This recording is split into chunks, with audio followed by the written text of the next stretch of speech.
Welcome to the third episode of the Indic Past series, in which I am going to talk about the time period of Skanda, who was the predecessor of Vaivasvata Manu.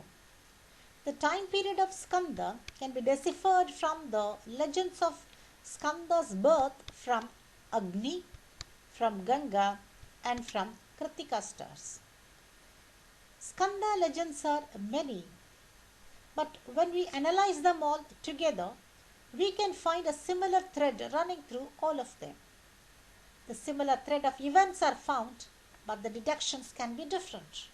For example, Skanda has been called as the Agniputra, the son of Agni, and he is also known as Gangaputra, the son of Ganga, and he was known as Kartikeya, the son of the Kritika stars. So, based on all this, we are analyzing, we come to know of certain climatic conditions based on which we can decipher the time period of Skanda, which is what I am going to do in this episode. In the earlier episodes, I discussed about the birth of Skanda as given in Mahabharata in the narration of sage Markandeya, about Adbhuta the fire, the naturally occurring forest fire that is about to die, and about Swaha who desired Adbhuta, impersonated six Rishipatnis and gave birth to Skanda. In that context, we talked about some astronomy observations noted by Markandeya. One such observation was about the non-changing alignment of the star couple in the Saptarishi Mandala. Vasishta and Arundhati were found to have not changed their position all along, and they were found to be continuing in the same alignment. The six Rishipatnis who changed their position were designated as the six Kritika stars, and this star mandala was elevated as one of the 27 stars of the zodiac by substituting or after expunging or removing Abhijit from the zodiac. So, this kind of realignment or redesign or observation of change and no change give rise to a thought that some epoch change had happened at that time. Usually, the epoch changes happen or noticeable when there is a change in the eccentricity of Earth's orbit. We will discuss about it towards the end of this episode. How Skanda came to be recognized as Devasenapati or the commander in chief of the Devas as given in Mahabharata was also discussed earlier.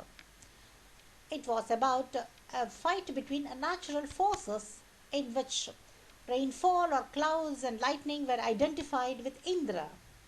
Indra had waged a war, means he had poured heavy rainfall. Torrential rainfall was experienced at that time. Once, when it happened so, it was counterbalanced by another natural force, that is, fire emanating from a split on the ground or from a volcano. And that fire was identified with Skanda. And Skanda himself became Vishaka by that. That is, he branched out or became a replica of himself during that event, it is being told. So, all that has been told seems to be a symbolic representation of the bursting of a volcano, of the emanating of the fire, which counterbalanced the rainfall given by Indra. The fire was found to be more powerful than the rainfall, that the water must have evaporated.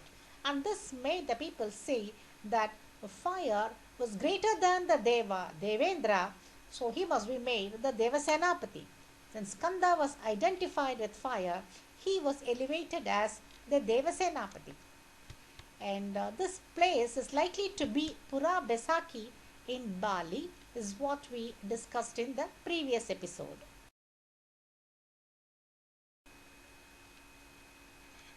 The legend of Shurasamhara was discussed by me on the basis of the Tamil tradition and Adishankara's Subramanya Bhujanga, by which we came to know that the three brothers Shura, Taraka, and Simbhavaktra, destroyed by Skanda were in reality volcanoes, and their location is likely to be in Southeast Asia. In this map, I am showing the location of Mount Taraka, about which only very basic information is available. A lot more research has to be done, and the last time it burst is also not yet known. But from the available research, it is known that it is a pyroclastic volcano, meaning to say that it had belched out more gas than rocks. This information is very essential because we are going to talk about the Tarakasura in the course of this episode. When we combine all these legends together, the resultant that we are getting is given in Valmiki Ramayana and also repeated in Kumara Sambhava by Mahakavi Kalidasa. These two texts talk about the same events, the same story of Himavan in the Himalayas who had two daughters. The eldest one was Ganga, the younger Uma, and Uma was married to Shiva, and the son born to them was Kumara. And the birth of Kumara to Uma and Shiva is described in the context of Devas wishing for a being to be born who can be the Devasenapati for them.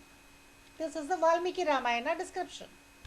In Kumara Sambhava, the same Devas wanted Shiva to give birth to a son who can destroy Tarakasura. When we are analyzing the events, we find that there is a similar thread of climatic conditions found hidden in those descriptions. So I am going to analyze those climatic conditions, for based on that we can find out the time period of Skanda. Starting from the description given in Ramayana, which is also found in the Tamil Sangam text called Paripadal, we find the story of Himavan, the lord of the Himalayas, who had two daughters, Ganga and Uma. Uma was the younger one who was married to Shiva. And the Devas were waiting for the birth of a child from this union. But no child was born. So the Devas, having Agni Deva in the lead, approached Shiva and reminded him that he has to give them a son. So what Shiva did was to give whatever tejas that he had. It is said, Yat Tejak Shubhitam. The tejas means light or glow or some fiery component. The Shubhitam means it was just set in motion. So that some amount of stages or light was set in motion, transferred from Shiva, the Lord of Fire, to the Agni Deva, who along with Vayu carried it on the slopes of the Himalayas. See, wherever Vayu is mentioned, there we should know some transportation element is indicated. So the heat is getting transferred to the Himalayas, but not throughout the Himalayas, but only on the slopes, certain slopes of Himalayas. And the tejas or heat is not enough to grow vegetation at that time. Only reed forest had grown up. The reeds are known as Sharavana. And here it is told that Kumara was born in this Sharavana. Kumara, the son of Shiva, born of the tejas that he had given to the Agni Deva, was born in Sharavana, means at the time the reeds had grown on the slopes of Himalayas. Kumara or Skanda was born. That was the time period of Skanda's birth. On coming to know of the birth of Shiva's son, Uma got angry. She cursed the Devas on the earth, and then she, along with Shiva, just moved away from that place. That she went to the west and then to the north, and then it reached the highest peak and then settled there, says Ramayana. The story continues in Valmiki Ramayana by saying that Agni Deva, who received the tejas from Shiva, transferred it to Ganga in the hope that she will take care of the embryo and then give rise to a baby. But Ganga found it to be too hot that she allowed it to slide away on the slopes of Himalayas, as a result of which a reed forest had grown, that is, Sharavana came into being. So the same event is being told here, but earlier in the same text it is being told that Agni Deva allowed the Tejas to be sliding on the slopes of the Himalayas. Here Ganga had done that. And additional information is that minerals are also found in this place. So all these put together, Ganga allowing the Tejas to fall on its sides, the reed garden and the minerals give us a clue on locating this place, which we will be doing later in this episode. And in this reed garden, our Sharavana, Kumara was born, and he was known as Skanda because he was born of Skannam, that is Skannam Garbha Parishreva, says Valmiki Ramayana. Skannam means that which has fallen, or shred, or cast off. So the upper layers, outer layers have just fallen over there. That is why he is Skanda. We will be wondering whether we are talking about a person or some symbolic event. In these legends, we find a mixture of both. A person had lived. There are certain characteristics associated with the person, events associated with that person. A similar kind of symbolic events can be found in something in nature, and they have combined that. That is how these Skanda legends have been woven up. And we will be talking about why Skanda as a person came to be known as Skanda later in this episode. For now, we will see what happened after this. Indra and Maruts brought in Kritika, the 6 Kritika stars who fed or suckled Skanda. It is being told. Here also, why Maruts are there? Maruts and Vayu are all about the wind or the transportation. So that some kind of epoch change or change had been noticed. That is why once again Kritika is brought here. In the earlier episodes, we saw that Skanda himself had elevated the Kritika stars into the zodiac. But here we are seeing the opposite of it. That is, as time went by, the legends were woven around it, but the characters will be there. Basic events will be there. But some kind of inferences will be different. And we have to piece out and then find out the truth behind it. So because Kritika stars were associated with Skanda, he came to be known as Kartikeya. It's time to find out the inferences from the descriptions given so far. Ganga was confined to the Himalayas at the time these events are mentioned. She was still confined to Gangotri Glacier. So, the description of the sliding down of the Tejas and the formation of the reed garden, that is Sharavana, must have happened on the southern slopes of the Himalayas to the south of Gangotri. So we are able to somehow come closer to the point where this event has happened. And Uma and Shiva had gone to the northwestern side. And Amarnath Peak is the ideal candidate here to the northwest of Gangotri, where we do find the Amarnath Linga, the snow linga.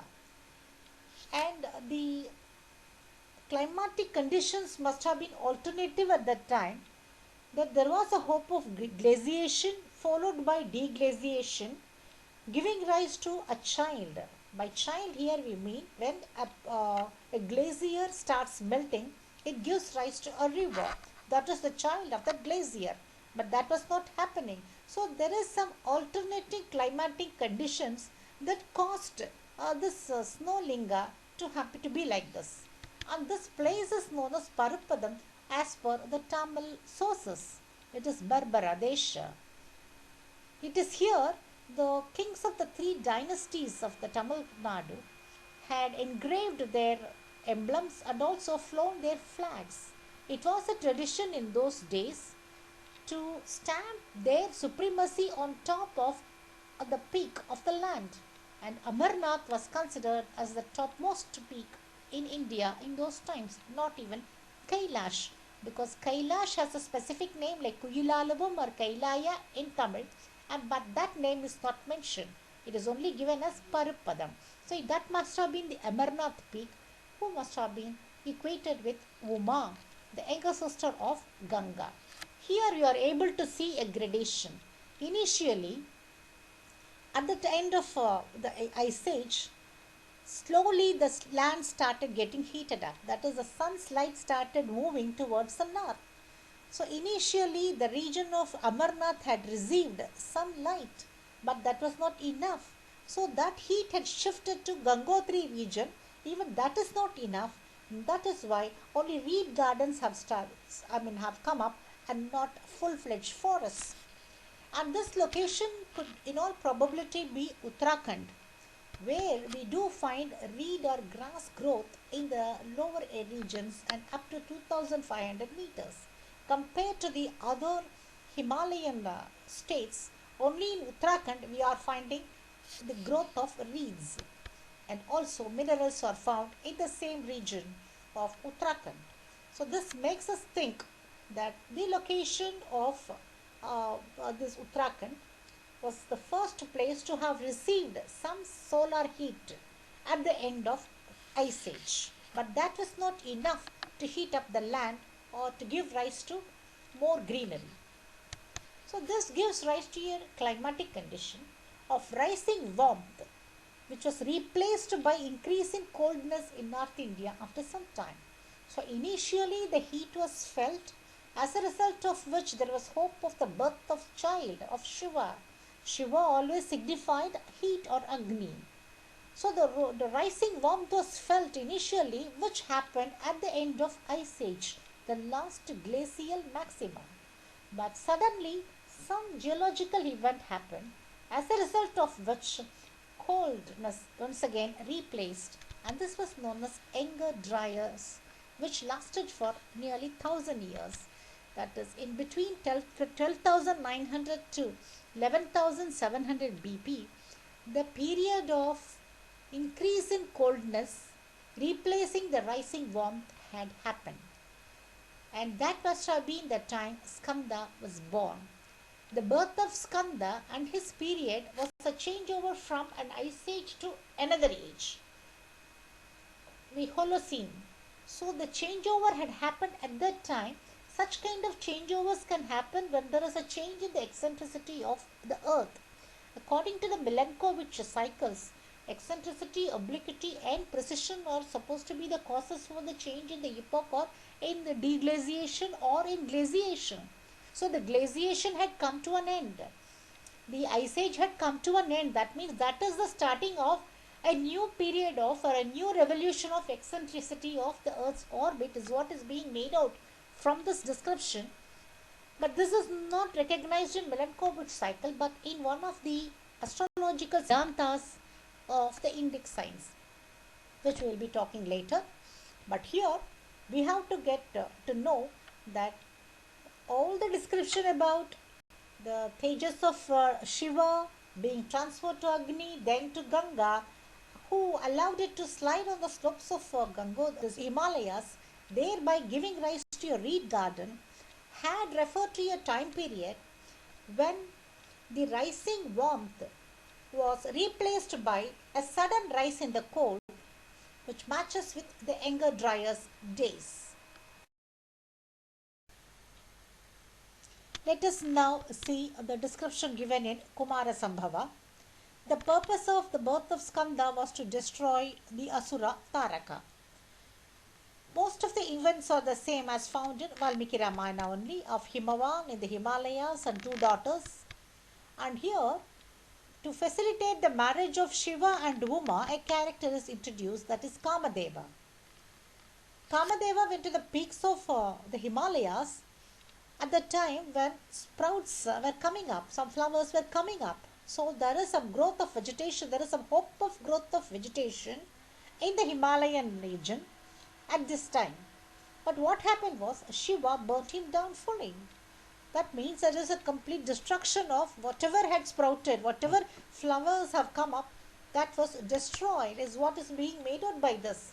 This syncs with the previous explanation that we have given, that initially there was warmth and then there is hope for vegetation, which is symbolized by the flowery bow of Kama, who is inciting a desire in a person. But all that were gone due to some change in the climatic condition is once again being revealed here. But anyway, after some time, Shiva Uma marriage had happened, and the Tejas was transferred to Ganga, and once again the reed garden Sharavana, and then the birth of Kumara is also told. In Kumara Sambhava only, we come across different mothers for Kumara. Ganga suckled him, it says. Then Kritika stars, the six Kritika women also suckled him.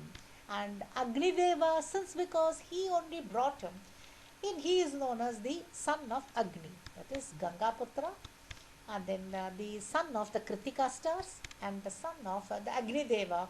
All these three have come into place by the time of Kalidasa. So there we can see a development of the story or an events into some legends, and then it had come to taken some shape by the time of Kalidasa.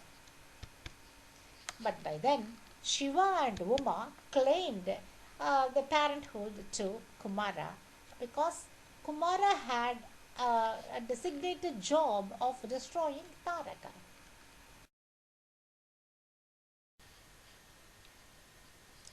Skanda was known as Devasenapati for a very long time, and it was attributed to a symbolic representation of a fight between the natural forces as per Mahabharata. But that symbolism lost its relevance in course of time, that we find that by the time of Kalidasa, the narrative has changed. There was an asura called Taraka, the description of which shows that it is about a volcano. And on the other side, Skanda was there trying to destroy Taraka. The very purpose of his birth was to destroy Taraka, is what Kalidasa says. But Taraka was very powerful. He tried all tricks and he used the weapons of the fire god, that is Agni Deva, which means he just let out a lot of fire. And he also used the weapons of Vayu, says Kalidasa. That means lot of gas also had come out. Here we should recall the scientific designation of the Tarakan Mount, that it is a pyroclastic type, which means it has let out more of gas than rocks and other materials. So here you are finding this match with the description given in the Kumara Sambhava. But what happened? Skanda started hitting it with the sphere that he had. Originally, he got this sphere from his mother as per Tamil tradition. We will talk about it later. So he hit Taraka with this sphere, as a result of which Taraka was destroyed. So whenever there is a destruction by fire is mentioned, there Skanda's name comes. And also, whenever there is a destruction by breaking a mountain or a volcano, there also Skanda's name comes, because the first ever thing that he did in his life was breaking the Kramcha mountain in all the tradition, in all the legends. So the mountain itself was broken by him. He knew the technique of breaking the mountain. So whenever a mountain had broken, it could happen only with a volcano, naturally breaking on its own. So whenever a volcano breaks, it was always associated with Skanda, that Skanda had fought with that and destroyed that. That is how the legend has developed.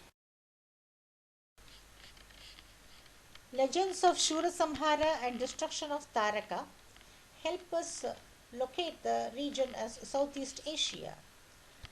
Whereas the legends of Ganga and Uma make us deduce the climatic conditions happening at that time as seen from the Himalayan climatic conditions.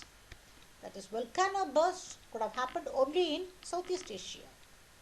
But the timing of the volcanic burst, which coincided with the time of Skanda, is given to us by means of the legends that happened around the Himalayan region in terms of the climatic changes. Snow had started melting, but it was abruptly stopped by a rise in the chillness. This is what is being made out here. So the legend has travelled from Southeast Asia to India, and the kind of climatic conditions that they have given us help us to deduce the time period of the first person of this Indic chronology, that is Skanda. The climatic change was such that that region time period was known as Younger Dryas that lasted for some thousand years. It started before 11,700 BP. That was the time Skanda had lived, or he had lived before 12,900 BP, which we will be discussing in the upcoming episodes. But what we understand from this analysis is that any dating of the characters that came up after Vaivasvara, like Rama and others, could not take place before this period. This is the upper limit of it. Before that, there was Ice Age and there was not even Ganga flowing. So, therefore, any dating of the Indic chronology can happen after this. But on top of everyone, Skanda is staying there, and his period started sometime around this, which we will be discussing in the upcoming episodes. Please stay with me. Thank you.